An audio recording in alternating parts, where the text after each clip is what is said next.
CSJM university में होगी special Olympics. Bharat की पावर लिफ्टिंग नेशनल चैंपियनशिप 26 फरवरी से 28 फरवरी 2024 तक। स्पेशल ओलंपिक्स भारत उत्तर प्रदेश के तत्वाधान में मानसिक दिव्यांगता वाले खिलाड़ियों के लिए पावर लिफ्टिंग की नेशनल चैंपियनशिप का आयोजन करने जा रहा है। इस वर्ष की स्पेशल ओलंपिक्स भारत की पावर लिफ्टिंग नेशनल चैंपियनशिप महिला एवं पुरुष का आयोजन कानपुर शहर सीएसजेएम यूनिवर्सिटी में किया जा रहा है।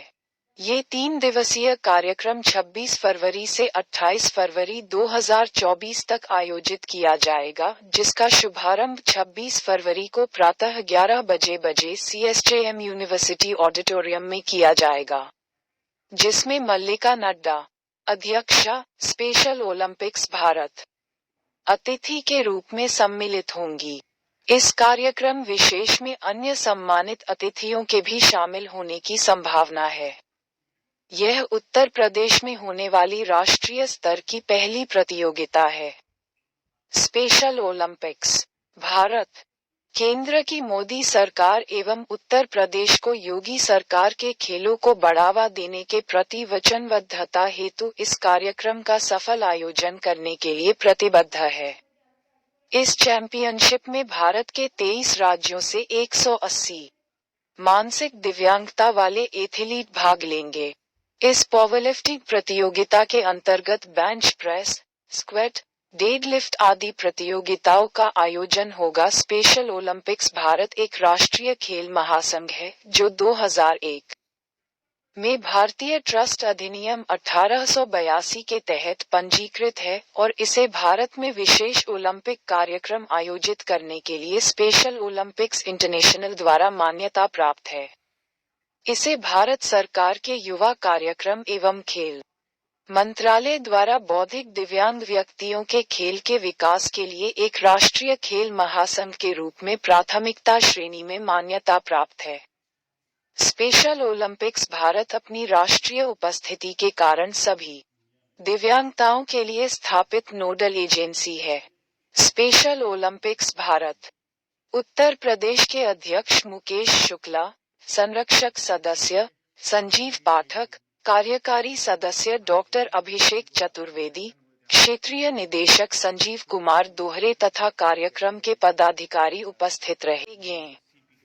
नमस्कार, मैं मुकेश शुक्ला, उत्तर प्रदेश स्पेशल ओलंपिक भारत का अध्यक्ष के नाते हम एक कार्यक्रम राष्ट्रीय national championship for power lifting आज कानपुर में आयोजित करने जा रहे हैं।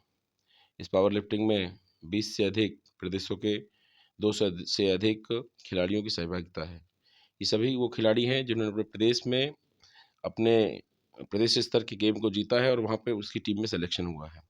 आज ये पूरे देश के एक नेशनल चैंपियनशिप में पार्टिसिपेट कर रहे हैं और इसी में से कुछ लोग हिस्सा लेकर बाद में स्पेशल ओलंपिक जो वर्ल्ड स्पेशल गेम होंगे उसमें भी जाएंगे। इसलिए बहुत महत्वपूर्ण है। ये इसलिए भी बड़ा महत्वपूर्ण खेल है कि जब नीरज चोपड़ा जी या हमारा कोई भी खिलाड़ी ओलंपिक जीत कर आता है, एक सामान्य व्यक्ति, एक सामान्य खिलाड़ी जब ओलंपिक जीत कर आता है तो देश उसको जिस तरह हाथों हाथ लेता है, जिस प्रकार से उसका सम्मान करता है और उसका सम्मान बढ़ाता है, होना भी चाहिए। ये हमारे इन बच्चों को खिलाना, उनको सिखाना उससे कठिन काम है। इनके जीवन में कुछ कठिनाइयाँ हैं, इसलिए इनका ओलंपिक की जीत कराना और कठिन बात है और बड़ी बात है, मैं ये ज़रूर मानता हूँ। बर्लिन के ओलंपिक में हम 200 मेडल जीत कर आए हैं। आदरणीय मल्लिका नड्डा जी के नेतृत्व में लगातार हमने पिछले 4-5 सालों से अपने कामों को बहुत तेज़ी से बढ़ाया है। पिछले 30 वर्षों से स्पेशल ओलंपिक भारत में बहुत तेज़ी से काम कर रहा है। हमने सिर्फ हेल्थ की बात, हमने सिर्फ स्पोर्ट्स की बात नहीं करी है। स्पेशल ओलंपिक एक ऐसा खेल संघ बना है जिसने मानसिक दिव्यांगता के क्षेत्र में हमारे खिलाड़ियों का, हमारे विद्यार्थियों का और इससे इससे संघर्ष कर रहे हर बच्चे के जीवन में पूरे तरह से बदलाव का काम किया है। चाहे मेडिकल कैंप कर कर उनके स्वास्थ्य की चिंता करने की बात हो, चाहे उनका डिजिटल रजिस्ट्रेशन कर कर उनको सरकारी सुविधाएं पहुंचाने की बात हो, चाहे उनके स्पोर्ट्स सेंटर खोलकर उनके स्पोर्ट्स एक्टिविटी को बढ़ाने की बात हो। इस प्रकार जितनी भी तरह के विविध आयाम हो सकते हैं, उन सब में स्पेशल ओलंपिक भारत आज काम कर रहा है और ये पूरे देश के सबसे बड़े संगठन के रूप में कार्य कर रहा है और उसके अध्यक्ष के नाते मैं काम कर रहा हूँ उत्तर प्रदेश में, इसलिए मैं गर्व का भी अनुभव करता हूँ। ये प्रत्येक वर्ष सर करवाते रहते हैं हम? स्पेशल ओलंपिक की चैंपियनशिप ओलंपिक का ही हम हिस्सा हैं, जी। अंतर्राष्ट्रीय ओलंपिक का हम हिस्सा हैं। इस प्रकार जैसे पूरे देश में 4 वर्षों में एक बार दुनिया में ओलंपिक होता है, दो एक बार विंटर होता है और एक बार समर ओलंपिक होता है। उसी प्रकार देश के अंदर भी हर वर्ष इसी प्रकार के कार्यक्रम होते हैं। ये उसी श्रृंखला का हिस्सा है। तो तो ये ओलंपिक के कानपुर जाने की तैयारी जी। में जिसकी जैसे-जैसे नंबर आता है उसके आधार पर ये तय होता है और हर वर्ष हम इस प्रकार की नेशनल चैंपियनशिप अलग-अलग खेलों की कराते ही हैं। तो ये मैं पूछना चाहूँगा सर, ये कानपुर में पहली बार हो रहा है कि इससे निश्चित पहले तौर भी? पर ये कानपुर में पहली बार हो रहा है। इसके बहुत साल पहले उत्तर प्रदेश ने इसका आयोजन किया था। मगर हमारी समिति का और मैं अपनी राष्ट्रीय अध्यक्षा का धन्यवाद देता हूँ श्री मल्लिका नड्डा जी का कि हमारी समिति को भी बने हुए 4 महीने ही हुए और उन्होंने हमें अवसर दिया कि हम उत्तर प्रदेश के कानपुर जिले में पावर लिफ्टिंग की इतनी बड़ी चैंपियनशिप करा सकें। और मुझे इस बात का भी गर्व है कि कानपुर के सब लोगों ने और उत्तर प्रदेश की हमारी पूरी टीम ने अपने सामर्थ्य से इस इवेंट को मुझे लगता है कि देश के सबसे सुंदर इवेंट के रूप में करने का प्रयास किया है और इस बात के लिए मैं पूरी टीम को धन्यवाद भी देता हूँ। आप अपने माध्यम से दिव्यांग जो बच्चे हैं, उनको क्या संदेश देना चाहते हैं? मुझे ऐसा लगता है कि ये दिव्यांग बच्चे हमारे रोल मॉडल होने चाहिए।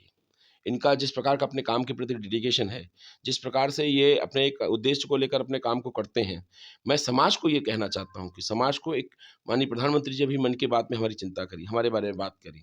जब हम लोग ओलंपिक खेलने जा रहे थे, तो प्रधानमंत्री जी ने हमको संदेश दिया। ये बात इस बात को स्थापित करती है कि सर्वोच्च पदों पे बैठे हुए लोग इस बात की चिंता कर रहे हैं। तो प्रधानमंत्री ने अपील करी कि समाज के हर व्यक्ति को अपने साथ एक स्पेशल बच्चे को जोड़ना चाहिए। मैं भी यही अपील करता हूँ कि वो लोग सौभाग्यशाली हैं जिनके घरों में कोई स्पेशल बच्चा है, क्योंकि हम मानते हैं, मेरी व्यक्तिगत मानता है और जब हम भारत जैसे आध्यात्मिक देश में काम कर रहे हों, तो मेरा ये मानना है कि देवतुल्य कार्य है और ये बच्चे देवताओं के अवतार हैं, भगवान के अवतार के रूप में हैं। लेकिन समाज के जिन लोगों को इस बात का मौका नहीं मिला कि उनके साथ जुड़ सकें, उनको एक बच्चे को अडॉप्ट करना चाहिए। अपने महीने में कोई एक समय, 15 दिन में एक समय, हफ्ते में एक समय उनके साथ बिताना चाहिए। अगर इस प्रकार के समाज के सब लोग काम करें, तो वसुधैव कुटुंबकम का जो भाव भारत का है, उसको हम पूरा कर पाएँगे और उस लक्ष्य को पूरा कर पाएँगे। इसलिए समाज की ज़िम्मेदारी है कि इन बच्चों की ज़िम्मेदारी अपने कंधों पे लें। बहुत-बहुत धन्यवाद सर। धन्यवाद साहब। कार्यक्रम सर हो रहा है, ये कितने दिवसों तक चलेगा? अगर इसको 2 हिस्सों में बाँटा जा सकता है। जी। इस कार्यक्रम की तैयारी के लिए बच्चे कल से 24 तारीख को आना शुरू हो गए और 29 तारीख को इनकी रवानगी होगी। तो हमारी जो टीम ने पूरी तैयारी करी है वो 6 दिन की तैयारी है। लेकिन कार्यक्रम का जो वास्तविक स्वरूप है, जैसे आज 25 तारीख को हमने इन बच्चों को बुलाना, इनका रजिस्ट्रेशन करना और फिर इनका असेसमेंट करना कि ये किस प्रकार हिस्से में जाएँगे। कल इसका आदरणीय मल्लिका नड्डा जी और ब्रजेश पाठक जी द्वारा इसका उद्घाटन हो जाएगा। सुबह हम वॉक फॉर इंक्लूजन करने वाले हैं, जिसमें 2000 से ज़्यादा कानपुर के बच्चे और पूरे देश से आए हुए 150 200 बच्चे उनके साथ हिस्सा लेकर वॉक फॉर इंक्लूजन करने वाले हैं।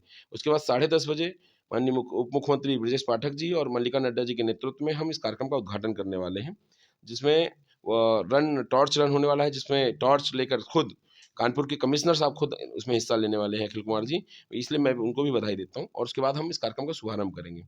तो 26, 27 और 28 3 दिन इनका खेलों का कार्यक्रम होगा और 28 तारीख को इसकी क्लोजिंग सेरेमनी होगी, जिसमें सारे बच्चे जो देश भर से आए हैं, उनको मेडल दिए जाएँगे, उनको प्राइज़ दिए जाएँगे। हमारे यहाँ कोई हारता नहीं है, सब जीतते हैं, सब मेडल पाते हैं, सबको सर्टिफ़िकेट मिलता है। इसे सब बच्चों को सम्मानित कर उनको जिस प्रकार की व्यवस्थाएँ हमने करी हैं, उनको जिस तरह से वो हमारे पास आए हैं, उसी प्रकार से सुरक्षित उनको वापस भेजने की तैयारी करेंगे। 29 तारीख को हमारी योजना है कि सब बच्चे यहाँ से लगभग चले जाएँगे। कुछ की ट्रेन की कोई समस्या होगी तो 30 को भी जाएँगे। तो ये इवेंट एक तरह से 24 तारीख को शुरू होकर 29 तक खत्म होने वाला है। 3 दिन इसके मुख्य दिन हैं, जिसमें ये पूरा खेल का कार्यक्रम होने वाला है।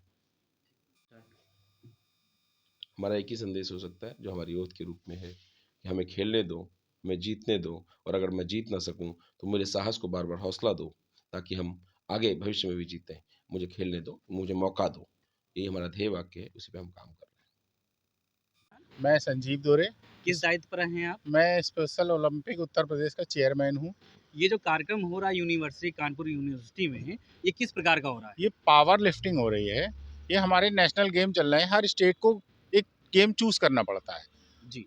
जैसे दिल्ली बैडमिंटन ले रही है, कोई टेबल टेनिस ले रहा है। इस तरह से हमारे यूपी को पावर लिफ्टिंग मिला है। जी। तो हम लोग उस पे ही पार्टिसिपेट बच्चों के करा रहे हैं, जिसमें हिंदुस्तान भर से अलग-अलग स्टेट से बच्चे आए हैं। इसमें 23 स्टेट अभी पार्टिसिपेट कर रहे हैं। यहाँ पे जो बच्चे आएँगे, किस प्रकार के बच्चे आएँगे? ये मानसिक दिव्यांग बच्चे होते हैं। जी। इसमें 8 साल के ऊपर से एज ग्रुप आता है, फिर जी। लिमिट नहीं होती, 60-70 ईयर कुछ भी हो सकता है।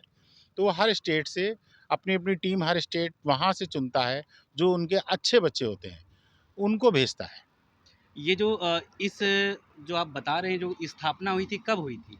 ये इसकी? में भी मैं कंफर्म नहीं हूँ, मगर 65 में हुई थी, 1965 में। जी, तो ये कब से कार्यक्रम करवाते आ रहे हैं? ये अभी तो ये हमारी यूपी की नई टीम बनी है, जिसको 4 महीने हुए। कार्यक्रम चला करते थे, मगर यूपी में ये इससे इतना बड़ा इवेंट कभी नहीं हुआ।